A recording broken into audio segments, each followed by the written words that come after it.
I woke up in a hospital bed to find my lawyer standing over me with documents in his hands and a look on his face I'll never forget. "Vivian," he said quietly, "your son just tried to have you declared legally dead while you were still in surgery." My name is Vivian Porter. I'm 73 years old, and I'm about to tell you the most unbelievable story of my life. One that started with a routine surgery and ended with me discovering that my own son had been planning my financial murder for months. But before I dive in, tell me, where are you watching this from? Drop your location in the comments below. I love hearing from all of you. Let me take you back 6 months. I was living comfortably in Portland, Oregon, in the home my late husband Richard and I bought in 1985. Richard passed away 8 years ago from a heart attack, and since then, I'd been managing everything on my own: my finances, my investments, my small rental property portfolio. I wasn't wealthy by any means, but I was comfortable. I had about $400,000 in savings, 2 rental properties worth roughly $300,000 each, and a modest collection of jewelry Richard had given me over our 42 years of marriage. My son Brandon is 48 years old. He's my only child. For years, he'd been what I thought was a successful real estate developer. Nice suits, expensive car, always talking about deals and investments. He visited regularly, always asking how I was managing, if I needed help with anything. I thought he was being a devoted son. I had no idea he was actually doing reconnaissance. The truth started to reveal itself in January when I was diagnosed with a heart valve issue. Nothing life-threatening, but serious enough that my cardiologist recommended surgery. It was supposed to be routine. They'd go in, repair the valve, and I'd be back home in a week. Brandon immediately jumped into action. He insisted on being there for every doctor's appointment. He wanted to know every detail about the surgery, the recovery timeline, the risks. I thought he was worried about his mother. I was so naive. "Mom, this is serious surgery," he said to me one evening about 3 weeks before my scheduled operation. We were sitting in my living room, and he had this concerned look on his face. "What if something happens? Have you thought about power of attorney? Just as a precaution?" I should have seen the red flag right there, but I didn't. I told him I'd think about it. The truth is, I already had arrangements in place. My estate attorney, Marcus Winters, had been handling my affairs since Richard died. Marcus and I had known each other for 25 years. Our daughters went to school together. He'd set up a proper will, healthcare directives, everything legally sound and protected. But I never mentioned this to Brandon. Something in my gut told me not to, and thank God I listened to that instinct. Brandon brought it up again a week later, and then again 3 days after that. Each time his tone got a little more urgent, a little more insistent. "Mom, you're not being responsible," he told me. "What if you're unconscious after surgery? Someone needs to be able to make medical decisions, handle your bills, access your accounts." He made it sound so reasonable, so necessary. He even offered to have his attorney draw up the paperwork to save me the trouble. That's when I made the smartest decision of my entire ordeal. I called Marcus. I told him about Brandon's pressure, about how uncomfortable it made me feel. Marcus didn't hesitate. "Vivian, don't sign anything, not a single document. If Brandon asks again, tell him you need to think about it and you'll use your own attorney. And Vivian, I want you to do something for me. I want you to give me permission to do a background check on Brandon's finances." I was shocked. "Marcus, he's my son. That seems—" "Trust me on this," Marcus interrupted. "Something doesn't feel right. Let me look into it. If I'm wrong, I'll apologize. But if I'm right, you need to know before you go into that hospital." I agreed, though it made me feel terrible. What kind of mother investigates her own child? But Marcus called me back 72 hours later, and the tone of his voice made my blood run cold. "Vivian, we need to meet, today. Can you come to my office?" What Marcus showed me that afternoon destroyed everything I thought I knew about my son. Brandon wasn't a successful developer. He was drowning in debt, nearly $2 million worth. His last 3 real estate projects had failed spectacularly. He'd been borrowing from private lenders at astronomical interest rates. His house, his car, everything was mortgaged beyond reason. He was 3 months away from bankruptcy, possibly criminal charges for fraud. He needs money, Vivian, desperately, and he knows you have it, Marcus explained, spreading documents across his desk. I'm concerned about the timing of his interest in power of attorney. Very concerned. I sat there in Marcus's office, staring at bank statements and court filings with my son's name on them, and I felt something inside me harden. This was the baby I'd carried for 9 months, the toddler I'd stayed up with during nightmares, the teenager I defended against everyone, and he was planning to rob me. What do we do? I asked Marcus. First, you don't sign anything. Second, we need to document everything, every conversation, every request he makes. Third, and this is crucial, we set up some protection. I'm going to draft an emergency revocation document. If anything happens, if anyone tries to claim power of attorney over you, this document invalidates it immediately. I'll keep the original in my safe. I'm also going to file it with the county clerk's office. Do you really think he'd... Vivian, Marcus cut me off gently. I think your son is desperate, and desperate people do desperate things. The surgery was scheduled for February 14th, Valentine's Day, ironically enough. Brandon called me the night before. Mom, I'll be there early. I'll be with you the whole time. Don't worry about anything. His voice was so warm, so reassuring. If I hadn't known what I knew, I would have believed he genuinely cared. But Marcus and I had spent the past 2 weeks preparing for every possible scenario. We'd created a paper trail. We'd documented Brandon's financial situation.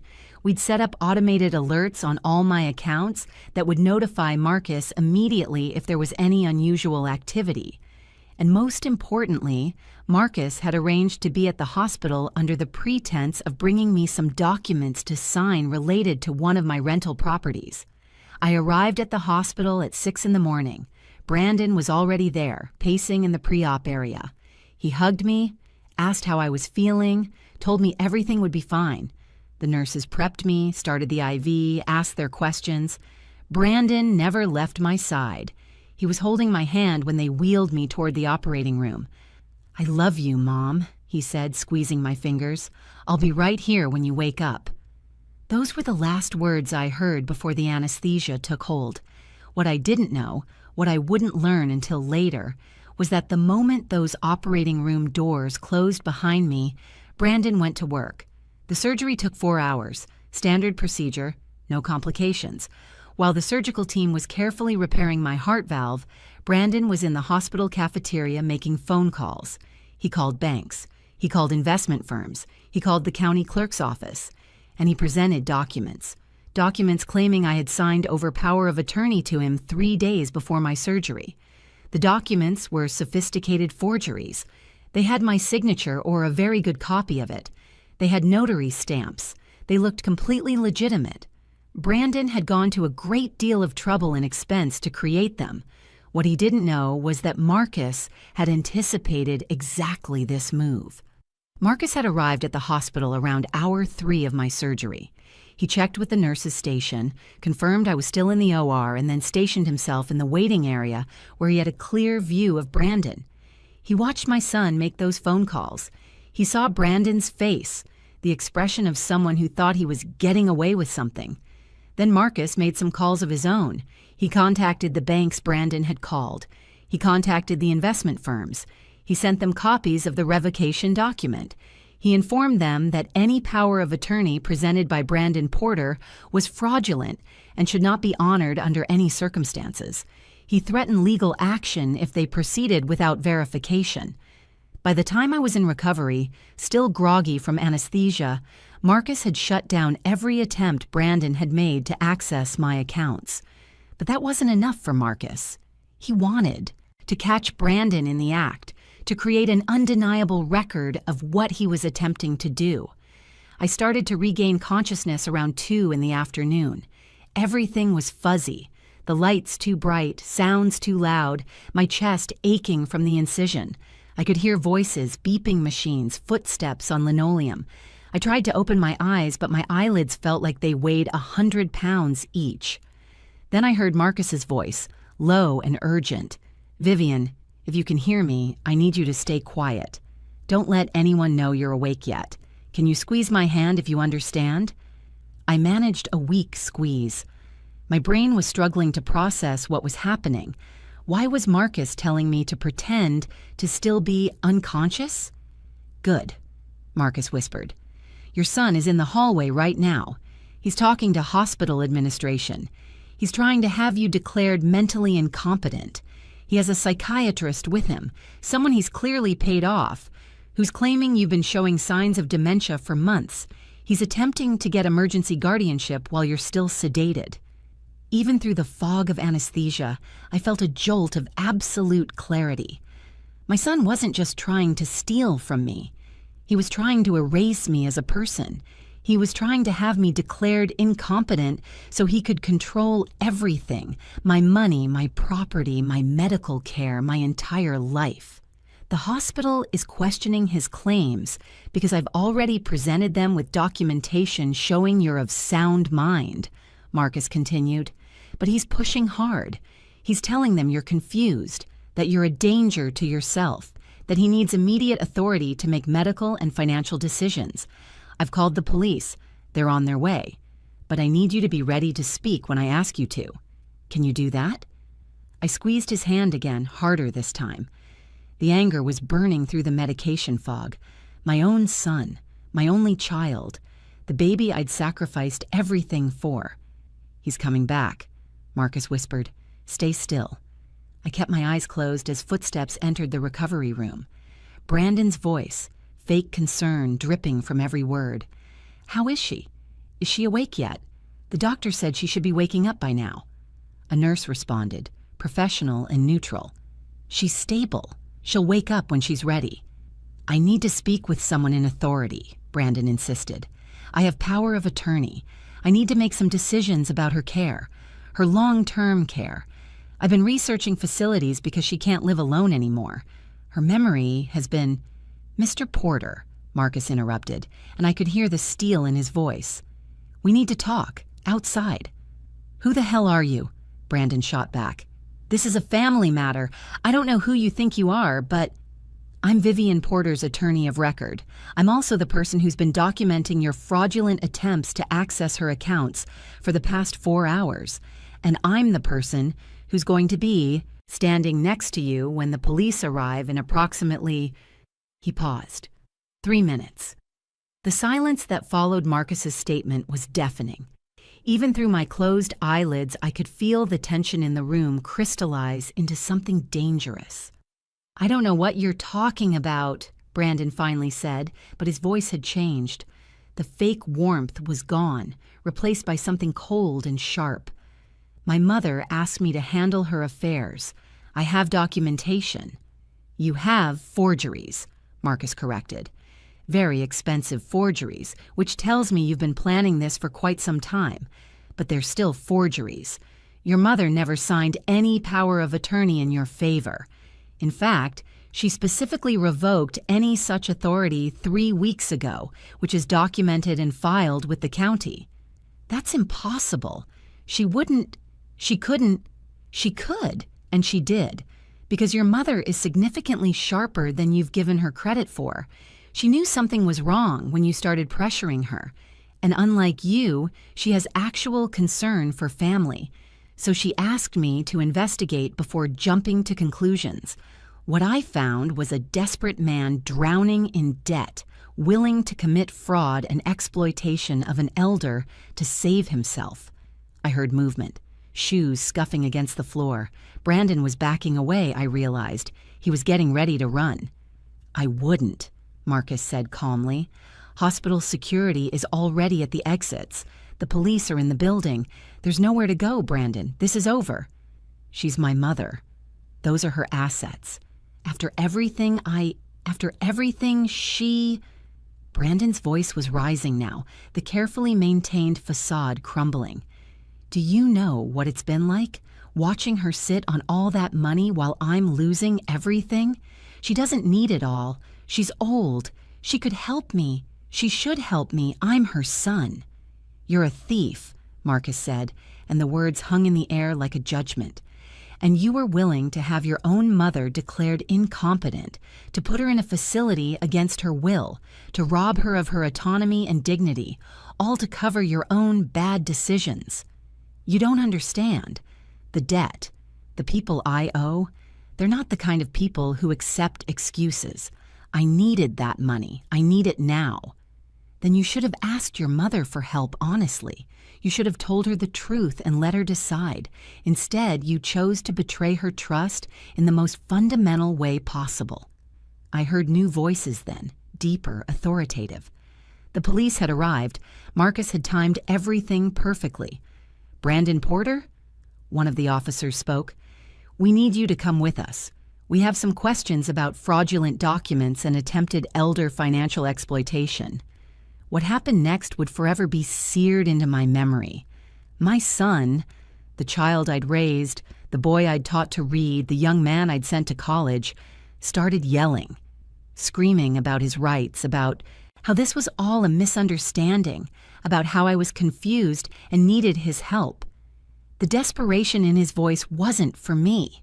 It was for himself, for the money he thought he was about to lose. And that's when I opened my eyes. Brandon, I said, my voice rough from the breathing tube they'd had in my throat during surgery, but clear enough, strong enough. Stop talking. The room went completely silent. Brandon spun around, his face going white as he stared at me. The officers paused. Marcus stepped closer to my bed, a slight smile on his face. Mom, Brandon breathed, you're awake. Thank God. Tell them this is all a misunderstanding. Tell them I was just trying to help you. You were trying to steal from me, I interrupted. My voice was getting stronger with each word. You forged documents. You attempted to access my bank accounts without authorization. You tried to have me declared mentally incompetent while I was in surgery. And from what I just heard, you've been planning this for weeks, possibly months. No, Mom, you're confused. The anesthesia... I'm not confused, Brandon. I'm perfectly clear. Marcus, please give the officers copies of all the documentation we prepared. I watched my son's face as the truth hit him. That I'd known, that I'd been aware of his financial problems, that I'd set up protections before ever going into surgery. The shock gave way to something uglier. Rage. You knew? He hissed. You knew I was in trouble and you did nothing? What kind of mother does that? The kind who wanted to give her son a chance to do the right thing, I replied. The kind who waited to see if you'd come to me honestly and ask for help instead of trying to rob me. You failed that test, Brandon. Unbelievable. You were testing me? While I'm losing everything? You're losing everything because you made bad decisions and then tried to fix them by committing crimes against your own mother. That's on you, not on me. One of the officers stepped forward. Mr. Porter, we need you to come with us now. You can continue this conversation at the station. Brandon looked at me with an expression I'd never seen before. Pure hatred. I hope you're happy, Mom. I hope it was worth it. Keeping your precious money and destroying your only son. I didn't destroy you, I said quietly. You destroyed yourself. I just refused to let you destroy me in the process. They led him away in handcuffs. I could hear him yelling as they took him down the hallway, his voice echoing off the walls, ranting about ungrateful parents and greedy old women who cared more about money than family. The nurses in the recovery room were stunned, exchanging glances but saying nothing. When the door finally closed and the sound of Brandon's voice faded, I looked at Marcus. Is it really over? The immediate threat is, he replied, but there's more you need to know. While you were in surgery, Brandon didn't just try to access your accounts. He went to your house. My heart, freshly repaired, seemed to skip a beat. What did he do? Let me get the detective. He needs to hear this directly from you, and you need to hear what they found. If you're as stunned as I was at what I'm about to tell you next, hit that subscribe button. Detective Sarah Martinez came into my recovery room 20 minutes later. She was in her mid-40s, with sharp eyes and a notebook already open in her hands. Marcus stayed by my bedside as she pulled up a chair. "Mrs. Porter, I know you're recovering from surgery, so I'll try to make this quick," she began. "We need to talk about what your son did while you were in the operating room. It goes beyond the financial fraud." I felt Marcus's hand on my shoulder, steadying me. "Tell me." "We executed a search warrant at your residence based on information Mr. Winters provided us. What we found suggests your son had been planning this for significantly longer than we initially thought." She flipped through her notebook. "We found a second set of keys to your home, which he'd apparently had made without your knowledge. We found documents showing he'd been surveilling your daily routines for at least 3 months, and we found evidence that he'd entered your home multiple times while you were out." My stomach turned. "He was in my house? When?" "Best we can determine. At least 6 times in the past 2 months. We believe he was documenting your assets, photographing your jewelry, searching for financial documents, possibly installing some kind of monitoring software on your home computer." "Oh my God." "But here's where it gets worse, Mrs. Porter. This morning, while you were in surgery, he went to your house with a moving truck. He had 2 other men with him. We're still working on identifying them. They loaded up approximately 40 boxes of your belongings. Your jewelry was gone, several pieces of furniture, file boxes from your home office, even some of your personal items, photos, clothing. When we intercepted them, the truck was heading toward a storage facility in Vancouver, Washington, just across the state line. I couldn't breathe. The machines I was hooked up to started beeping faster as my heart rate spiked. A nurse rushed over, checking my vitals, looking concerned. "Mrs. Porter, you need to stay calm," the nurse said. "Your blood pressure is spiking." "He was stealing my life," I managed to say. "While I was on an operating table, he was stealing my entire life." Detective Martinez nodded grimly. "That's exactly what he was doing.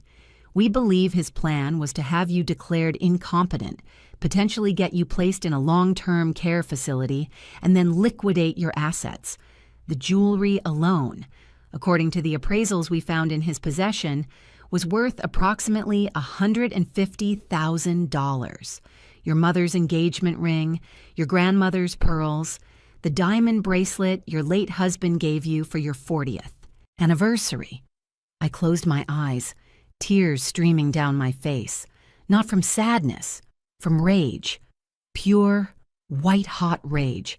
These weren't just valuable items, they were my history, my memories, the physical representations of a lifetime of love and loss and important moments. And my son was going to sell them like they were items at a garage sale. "We recovered everything," Detective Martinez continued. "It's all being cataloged as evidence, but you'll get it back. Every single piece. I promise you that." "What charges is he facing?" I asked, opening my eyes and looking directly at her. "So far? Multiple counts." Detective Martinez continued, her voice steady and professional. "Attempted financial exploitation of an elder, forgery, fraud, theft, burglary, and potentially identity theft, depending on what our tech team finds on your computer. If convicted on all counts, he's looking at minimum 15 years in state prison, possibly more." "Good," I said, and I meant it. The nurse gave me a concerned look, but I didn't care.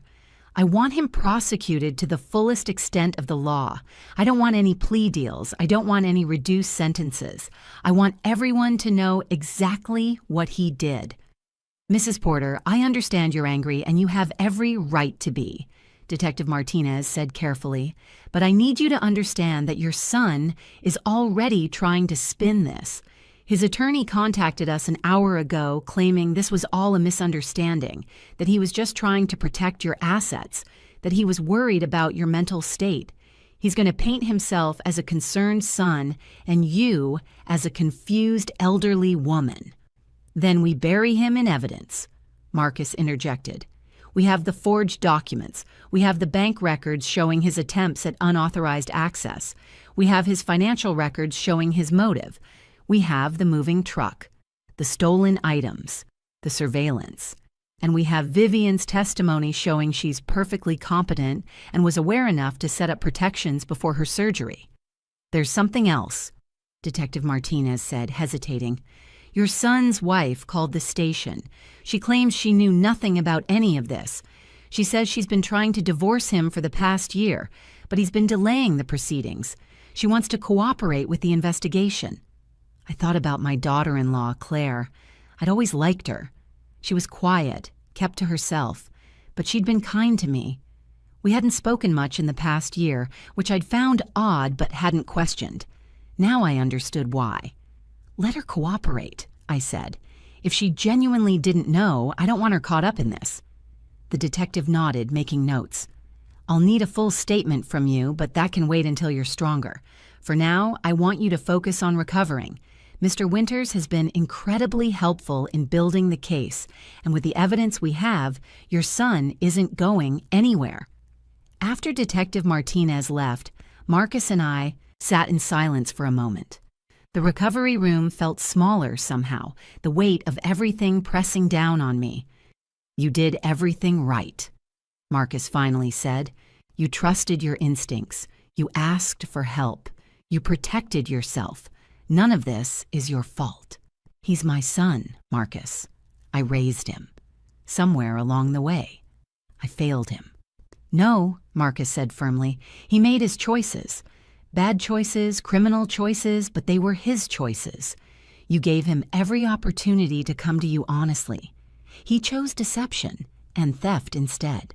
That's not on you. What happens now? Now you heal, you recover, you get your strength back, and then we make sure Brandon faces the consequences of his actions. We also need to secure your assets, change your locks, maybe consider moving temporarily.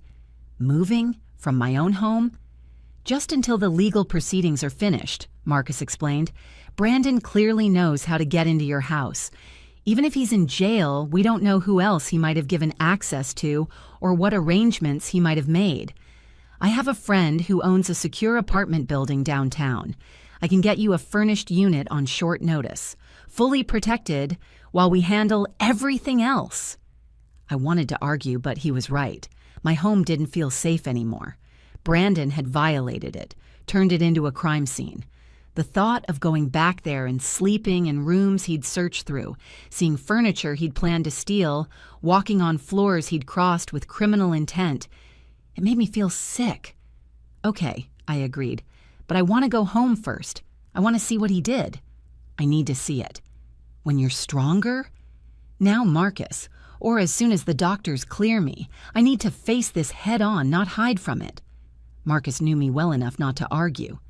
I'll arrange it, but I'm coming with you, and so is a security detail. I was released from the hospital 5 days later. My chest hurt, I was tired constantly, and the doctors loaded me up with medications and restrictions. But my mind was sharp, and my resolve was sharper. Marcus drove me home with 2 security guards following in a separate car. The moment I walked through my front door, I could feel it. The violation.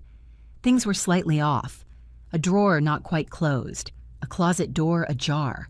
The subtle disorder of someone who'd tried to cover their tracks but hadn't quite succeeded. I went to my bedroom, to the jewelry box on my dresser. Empty. The safe in my closet, the one I thought was cleverly hidden behind my winter coats. The door was hanging open, the contents gone. He knew where everything was, I said quietly. He'd watched me, studied me, planned this down to the smallest detail. Marcus followed me through the house, documenting everything with his phone camera. In my home office, the filing cabinets had been rifled through.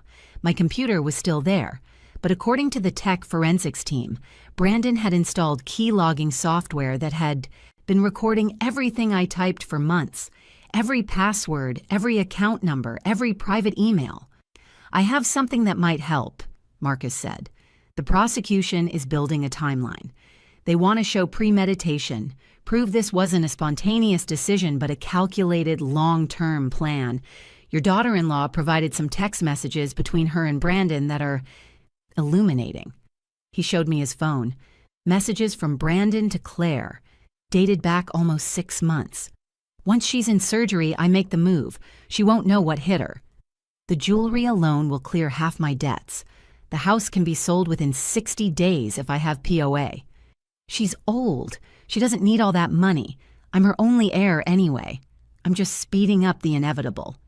Reading those words, written by my own son, about me, while I was still alive and conscious and trusting him, something inside me broke and then immediately reformed, harder than before. I want to testify, I said. I want to stand in front of a judge and jury and tell them exactly who Brandon Porter is. The trial took place 4 months later. By then, I'd recovered from my surgery completely. I'd moved into a secure apartment, as Marcus suggested. I'd changed all my locks, my passwords, my account numbers. I'd installed a security system that would make Fort Knox jealous, and I'd spent those months preparing for this moment. The courtroom was packed. The local news had picked up the story. Son attempts to rob mother during surgery. And it had struck a nerve with people. I saw elderly women in the gallery, some with their own adult children beside them, watching with expressions of horror and solidarity. This wasn't just my story anymore. It was everyone's fear. Brandon sat at the defense table in a suit I recognized, one I'd bought him for his 40th birthday. He wouldn't look at me. His attorney had tried everything to keep me off the stand, arguing I was biased, that my medications might affect my testimony, that my age made me an unreliable witness. The judge denied every motion. When they called me to testify, I walked to that stand with my head high. I placed my hand on the Bible and swore to tell the truth. And then I told them everything, every conversation, every warning sign I'd ignored, every moment I'd trusted my son, and every way he'd betrayed that trust. I didn't cry. I didn't waver. I looked directly at the jury and made sure they understood that this wasn't confusion or vindictiveness. This was a mother protecting herself from a predator who happened to share her DNA. The prosecutor showed the forged documents, the bank records, the surveillance evidence, the text messages, the photos of my empty jewelry box and ransacked home. Claire testified about Brandon's financial problems and his increasingly desperate behavior. The tech expert testified about the spyware on my computer. Marcus testified about the timeline, the protections we'd set up, the fraudulent attempts to access my accounts.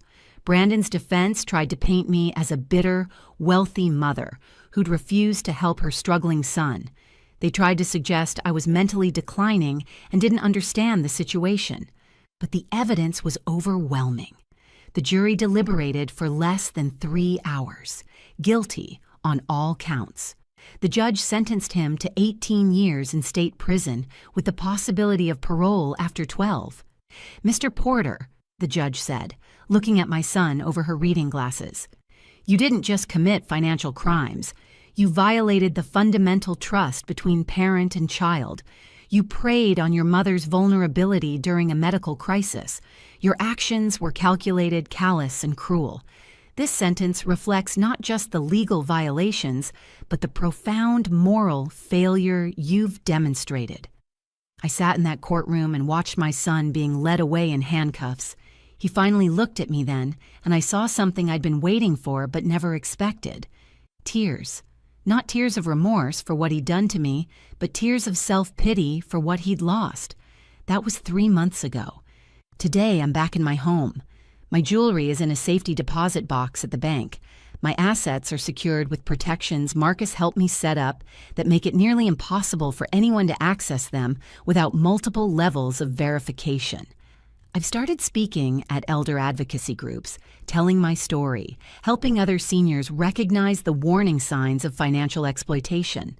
Because what happened to me happens every single day to people who aren't lucky enough to have a Marcus Winters in their corner, who don't trust their instincts, who believe that family loyalty means accepting abuse. My son will be in prison for a long time. I don't visit him. I don't accept his calls. I've grieved for the son I thought I had and accepted that person never really existed. What existed was an entitled, desperate man who saw his mother as a resource to be exploited rather than a person to be loved. But I survived. I fought back, and I won. That's my story. I woke up from surgery to find my son had tried to steal my life, and I woke up fighting. Remember, trust your instincts. Document everything. Protect yourself. Family is supposed to mean love and support, but sometimes the most dangerous people are the ones who know us best. Stay vigilant, stay strong, and never apologize for protecting yourself, no matter who the threat comes from.